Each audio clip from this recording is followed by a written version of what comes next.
Welcome back. We're still on Breakfast Daily, and we're getting into the health segment. And we're going to have a conversation this morning about hernia. Now, what is hernia? Do you know what it is? Or have you heard all kinds of strange definitions of hernia? Well, we went out into the streets. When I say we, our doctor went out into the streets and tried to find out what people generally knew about hernia. Let's take a look.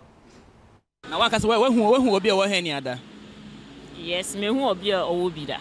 Oba na bema. Me who oba me who bema. Na hwan mu na nya saa yare? Bema na nya. Bema nko a. Ma de ni your wede. Na bema de ni ya krono. But ma de ni se ba, ene de be wona ya sinti wunte hu. But bema de ni de bema wo shu aye kese nti wun nanti ana ni wudi agro. Na ekwo ni se na ba ni se ekwo ni se na ba ni se.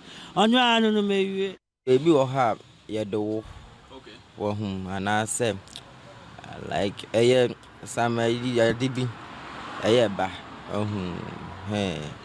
ebi wo ha say ye koye operations si a chi se udidi ansa na sade no akọ say ye koye operation no ndidi a sade no enkoda obetumi apira obetumi akun just a simple way bi na omunya ya na den na ye omo so munya say a omo fuli ti say omo person be pie ebi wo ha obo na nim ti sabaka say o adi we de be sele mi ntimi mpie mehye fisa ebi mo ho asa no mo fuli omo ntimi mpie na den na de ba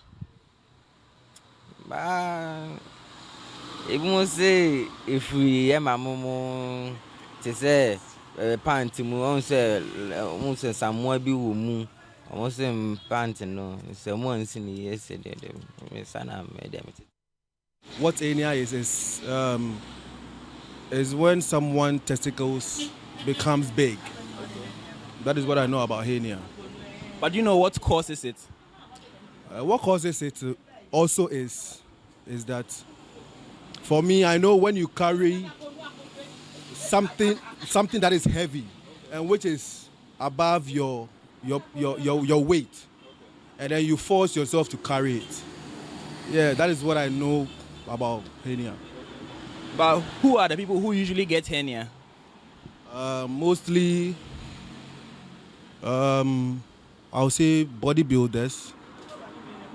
Bodybuilders can get, and then.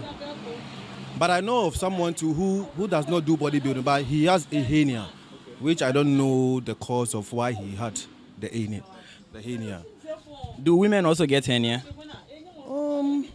I've not heard about women getting hernia, but what I know is men. Yeah, men. So if you, assuming you had a hernia, would you do? Oh, well, let me put it this way: what's the treatment for hernia? I don't really know. Okay. I don't really know the treatment for hernia. So if I told you the treatment was surgery, and you had a hernia, would you go for the surgery?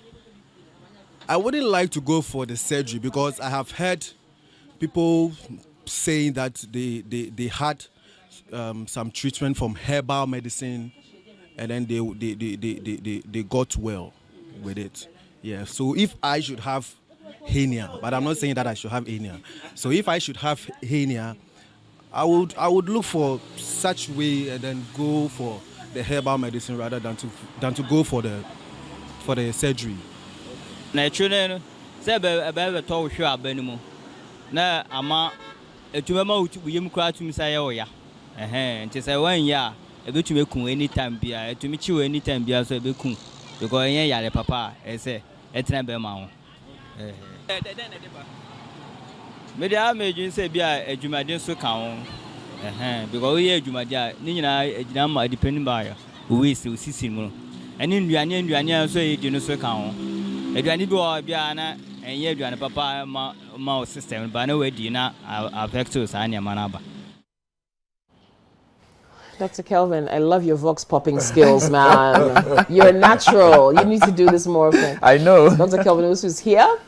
Thanks for joining us. Thank you for having me. Welcome. But we want to find out also if you have any thoughts on what hernia is about, you want to contribute to this conversation, please do feel free to do so. 05505 85832 is the WhatsApp line. Dr. Kelvin, How true were those things that everybody was saying? Well, I mean, there's a lot of I don't know how to put it, myth that has been, mixed, infused with a little bit of truth, but predominantly a lot of misconceptions about hernia. First of all, people assume that hernia simply means hernia refers to the scrotum getting big, which is actually not the case. So let me start from there. So hernia simply means something has moved beyond this boundary. So it's kind of passed through an orifice, an opening, and gone beyond this boundary. So you can have hernia occurring where the abdominal organs or abdominal viscera, as we call it, including the intestine, kidney, all those abdominal viscera can pass through an opening and appear elsewhere. So the common one, which most of them are referring to, is what called inguinal hernia, where the abdominal content has passed through the inguinal opening or inguinal canal and could end up in the scrotum. If you don't do anything about it, it's going to proceed or progress and land in the scrotum. But I can also have hernia occurring in the brain. So you have brain stem herniation. I'm sure you might have come across that term, where the brain stem, comes. If you look at the skull, I mean, you watch movies, you've seen cartoons. There's an opening at the base where the spinal cord or where the vertebrae connect. That opening, the brain stem can come down through there. And that's a brainstem herniation. It's usually fatal, so we don't want that to happen at all. You can also have a hernia where the stomach is pulled up through the diaphragm, so that portion of the stomach is now in the chest, and it's one of the commonest causes of acid reflux, because the diaphragm is supposed to close the stomach, but now it's not able to, so the acid goes up and down, so that you can have hernia occurring in so many places, but the one that most people would see is what they refer to as the scrotum getting bigger. But interestingly, we also have hernia, especially common in babies, where the umbilicus is very big. So you see some mothers tie coins and things like that on it to try and cure it. It doesn't really work, but so long as you are not causing physical damage, I guess we can allow a few things, but it doesn't really cure it. But that's also a form of hernia, because the opening where the umbilicus, the cord, connects to the abdomen is a bit too big, so abdominal content can go through it as well. So there are several kinds of hernia out there, and it occurs in both sexes. Of course, some of them are more common in males, whilst others are more common in females. But ultimately, hernia is not sex specific. It occurs across board. And it also affects all ages. So long as you have a predisposition, you can develop a hernia at some point. What are the predispositions? So on that one, I think most of them got it correct. So if you look at the abdominal hernias, so the inguinal hernia, femoral hernia, umbilical hernia, incisional hernia. So sometimes, and this is more common in women, you go for a cesarean section, and then if you mobilize too early, in other words, if you get active too early before the wound has been allowed to heal properly, or if you engage in heavy lifting, it can open up a bit, and then it creates an opening for a hernia to protrude out of. So that's called an incisional hernia. So the predisposing factor, I've already mentioned one, which is surgery. Because that weakens the abdominal wall. And so it can predispose you to a hernia. But the commonest cause usually is increased intra-abdominal pressure. So, or should I say chronic increased intra-abdominal pressure, which means intra-abdominal pressure that is there for all the time. Because as you are getting up, sitting down, your abdominal pressure will increase. That's not what causes the hernia. But say you are a bodybuilder, like one of them mentioned. So you are constantly engaged in lifting heavy items or heavy weights. You put a lot of pressure on your abdomen, and if you are not skilled or you are not trained in proper posture or proper positioning, you are going to cause damage, which will result in a hernia. People who engage in heavy lifting as part of their line of work. So the kayayes, the farmers, laborers who carry cement and laborers, heavy equipment operators. They are also at risk of such hernias. People who have chronic constipation. Whoa. Oh, okay. Whoa. So you go and sit on the loo. You're always applying pressure. You are chimming. Chimming. You are always chimming. That can also predispose you to a hernia. So I'm talking about straining a stool. Interestingly, people with chronic diarrhea are also at risk of hernia because again you are on the stool. I mean you're in the loo, and the intestines are trying to force things out. So that also predisposes you. Then chronic cough. So persons who also have chronic, every time you are coughing or sneezing, you have to tense your abdomen. So you keep doing that, over and over again. It's going to weaken the openings, and then now abdominal contents are going to be forced to come out. So when there's a sneeze coming, and you don't want the sneeze to be loud, that attempt to catch it is also applying force. Yes. Well, is that? Well, if it's something that you are doing all the time, so first of all, it will be quite unusual to find someone who is sneezing often enough to result in a hernia. Okay. So it's not likely to happen. However, if it was to happen and you kept trying to prevent it, it can result in a hernia because you are applying a lot of pressure from the abdomen. And that can affect the openings that are. You see, the openings have to be there. They have to be there to allow blood vessels, nerves, and other things to come out. You see, because if you watch any anatomy video, you see that from the spinal cord there are nerves that come out. From the heart there are blood vessels that are coming out, and the heart is in the chest. So there has to be openings for the blood vessels to pass through, come all the way here. Yeah. And so everywhere there's an opening to allow a blood vessel, it's a point of weakness that a hernia can also occur from. And so as you are tensing your abdomen, whether to look beautiful through weightlifting or to find money to eat, or as a symptom of a disease, all these things can predispose you. And the final one, which you can't really do much about, is pregnancy. Pregnancy also predisposes because now you have something developing in your abdomen, which is bulky, which is going to occupy space, which is going to increase the pressure in the abdomen. So that also predisposes you to hernias. In fact, hernia and piles, hemorrhoids, they pretty much have similar predispositions. So anything that can cause you to develop a hernia can also cause you to develop hemorrhoids. Wow. So those two are sisters and brothers. So usually, if we are doing an examination, for instance, and we discover that you have a hernia, we will inadvertently look for a hemorrhoid as well. Exactly, because they tend to go together. Hand in hand. Okay. In this era too, one of the things that are coming up, that is coming up strongly, is the phone. Really? Yes. Because when you go, people are spending longer in the loo now. You see, and when you have to remember that when you are sitting on the potty, or when you are sitting on the pot, there's a vacuum created, beneath you, and that vacuum, there's gravity acting there, so it's sucking your some things down. So that's gravity pulling at your nether regions, and that can also predispose. You see, when you couple that with the fact that you are straining, you are enhancing the possibility of developing either one or the other, as in hemorrhoids. Imagine somebody who has a cold. Yes. Goes to the loo. And they also have constipation. So once they are chiming, Charlie, concomitant problem. I'm telling you. And suddenly a sneeze wants to come. But because there's somebody next door, you don't want the person to hear that you are there sneezing. And so you hold the sneeze. I'm telling you. And that's what the hernia is happening. And for the male, for men as well, prostate can also predispose to hernia. Because if you are struggling to pee, again, you are going to have to exert pressure to force the urine to come out. So persons who develop prostate enlargements can also develop hernias as a complication. Okay, so you've pretty much gone through some of the symptoms that people would notice, like, bulge in the scrotal area, But you see, we don't want it to get there actually, because you see, from the inguinal canal is somewhere here, near your hip, right? And then the scrotum is all the way down there, so it's a very long journey. So we don't want you to wait for the bulge to grow all the way to reach your scrotum. So by the time it gets to the scrotum, it's been there for a long while. Would you feel pain? Interestingly, a lot of people don't feel pain, and that's why they tend to leave it for a long period of time. But would you know?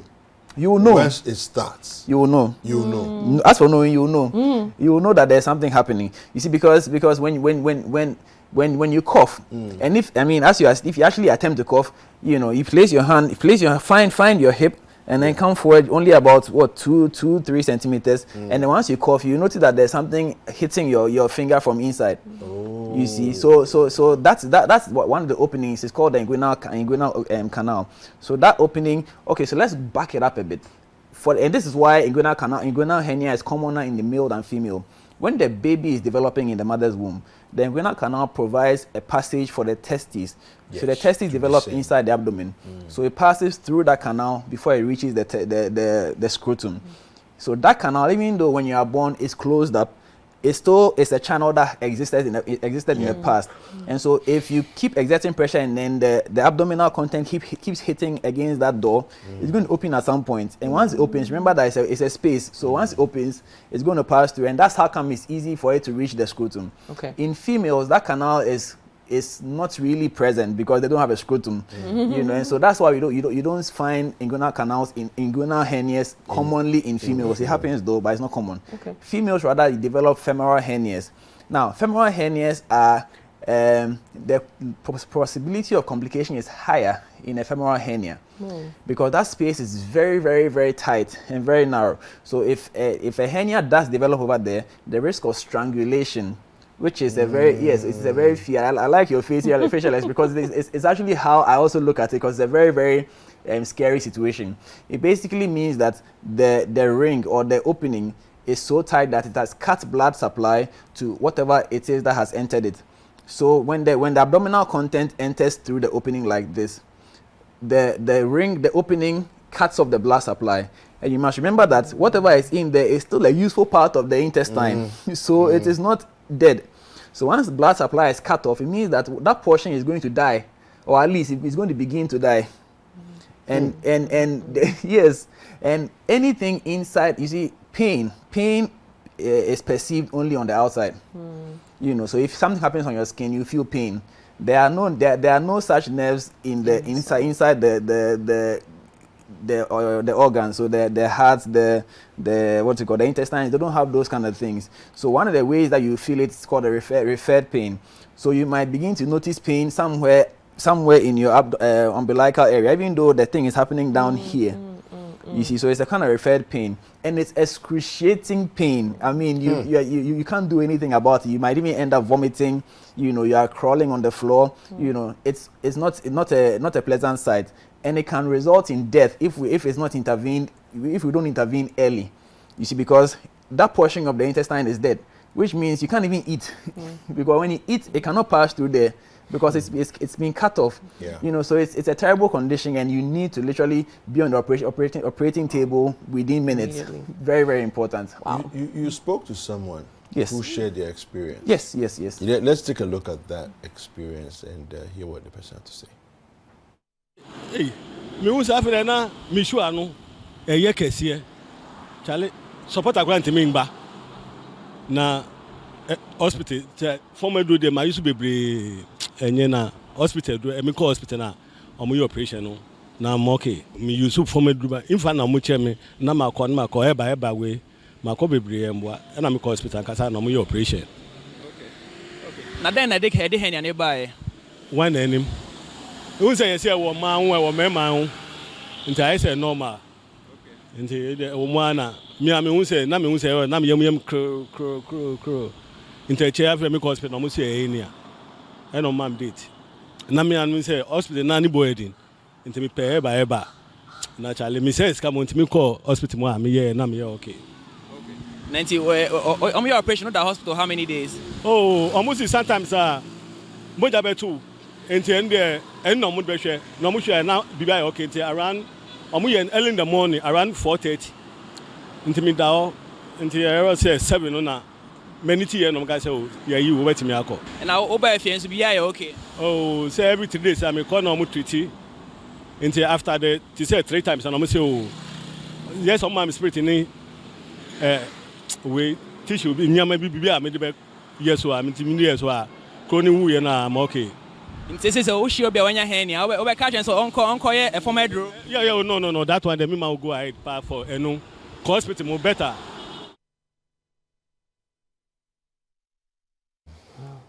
Yeah. So aside this gentleman, we heard quite a few people talk about herbal remedies for hernia, and you see them advertised all over on the streets. You know, you've got these signs that advertise herbal concoctions for hernia. Is there any herbal medicine that can treat a hernia? No. Straight up. I mean, there's absolutely no herbal treatment.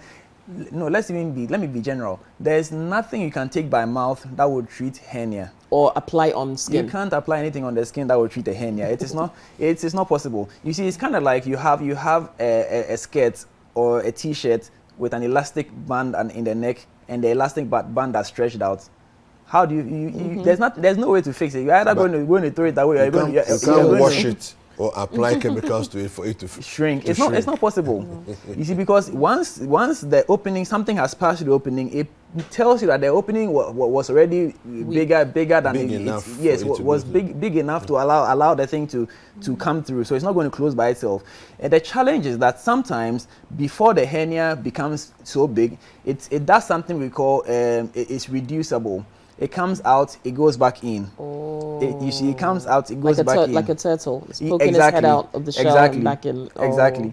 You see, so it comes out and goes back in. So a lot of people say, maybe that's what they attribute as being cured. But what happens is that as it comes out and goes back in, it's actually expanding the hole more. Yeah. So that you realize that every time it actually comes out, if you're observant, it's getting bigger. And you see, as the gentleman said, eventually it will become so big that it's not able to go back again. And you see, even his own that was so big, he didn't even spend a full day in the hospital. That's how easy it is to deal with most of the hernias. You see, so then it begs the question, why wait for it to become so big and get complicated? I think a lot of people said they find hospital treatment expensive. You know, it's like for a lot of people, it's the cost that they think about initially, but in the end, you still have to go and do it. So yes, you might as well. Because a lot of the herbal treatment is actually more expensive, far more expensive. And you see, at least some of the government hospitals, it's actually covered by insurance. You see, so I mean, it's really a lack of should I say lack of knowledge or lack of education. So I guess this is part of the reason why it's important for us to do these things, so that people are aware that there's a solution out there. You see, because and let me go back to the men. You see, the whole reason why the scrotum is hanging outside. I mean, the very reason why the scrotum is hanging loosely outside is because it needs an optimum temperature for it to operate very, very well. Cool environment. Exactly. And so if you allow a hernia or something to share that space, you know, you can imagine what's going to happen in the future. If you're a young person who is yet to procreate, you know, you might have challenges with procreation later on, because the intestines are very warm. Yes, they are very warm. I mean, imagine the intestines are very, very warm. So you don't want intestine to share the room with your testicle. You know, so it needs to be attended to as soon as possible without fail. Okay. You know, this is great education. As always, Doc. Yeah. Doc, how do people get in touch with you? Well, I'm on social media, Kelvin Owusu MD, and you can also follow my clinic page, Claron Health International, on all social media channels. Very nice. Thank you for sharing. We're looking forward to the next Vox Pop from you. That's your thing right now, Doc. Thank you. Yeah, it was good. Okay. It's a pro. All right, very soon we'll be talking with Kwame Daze. He's going to give us some entertainment news and gossip. So don't go anywhere.